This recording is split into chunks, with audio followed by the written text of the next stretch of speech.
This is Dominic. Dominic works at a 5-star restaurant called the Pixel Palace. There, some of video games' most popular celebrities come in to have a drink.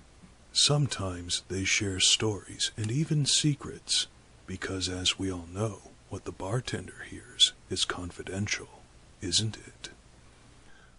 So I'm sitting there, tending bar, when suddenly one of my favourite customers walks in, Gordon Freeman. Now, Gordon Freeman is a renowned scientist, and he was very well respected in the community until this whole black messy thing happened. He walks in wearing this power armor and he's carrying a crowbar. And I'm like, good God, Gordon, my man, did your car break down or something? Are you doing some labour? He just looks at me, shakes his head. And I'm like, what's wrong? 5 minutes go by, doesn't say a word to me.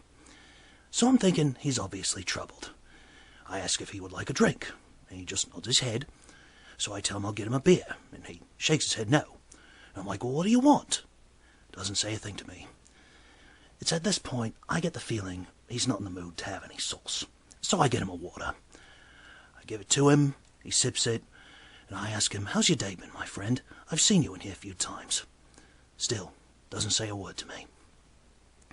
Then I start thinking to myself, I've never really heard any stories about Gordon Freeman ever saying a bloody word. So I'm not quite sure what to do. Basically, I'm just playing one crazy game of charades with him. Blimey, if he wants the starring role in the next Call of Duty game, he might as well get the bloody part. So finally, I say to him, this is a place of sanctum, my friend. You can tell me things. After a moment, he looks at me, motions for me to come closer. I lean in, he leans in, and he says, I'm contractually obligated not to speak. And I'm like, that's crazy, my mate. Why are you contractually obligated not to speak? He whispers, I'm in witness protection. And that's why it suddenly hit me. The crazy scientist, the armor, and constantly just trading jobs. This man is on the run from something, clearly. So I ask him, what are you on the run from? He leans back, glances round real quick, leans forward again, looks right at me and says, Swedish Mafia. And I'm like, Swedish Mafia? I'm being chased by the Swedish Mafia, he continues. I am still a doctor. My name before was Matt Davis.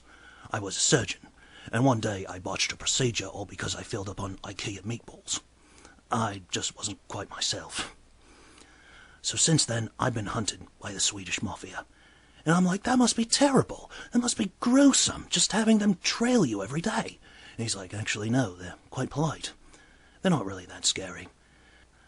So then I'm prompted to ask him, then why are you running from them? Why are you in witness protection? By now, he's looking uncomfortable, so I figure I must be getting to the root of the matter. He finally says, they want me to marry one of their daughters. She's ugly. Like Fat Princess when she doesn't shave her armpits. So I don't blame him. I don't bloody blame him at all. I ask him, did you try going to the authorities? The authorities put me here, he says flatly. And I'm like, so let me get this straight. You chose to go into this crazy place, this government facility, as part of witness protection? Again, he just looks at me, and then he says, I will take any day of dealing with psychotic aliens, crazy robots, a bunch of psychopathic terrorists, and one raving madman with the power to change dimensions, then get married. He sips his water, nods his head, takes his crowbar, and walks off. And I just think to myself, you know what? That's a man with some demons and horrible taste in meatballs. You see a lot of strange things as a bartender. You see a lot of strange things at the Pixel Palace. Therefore, you see a lot of strange things as a bartender at the Pixel Palace. And that ain't no lie. Swear to it.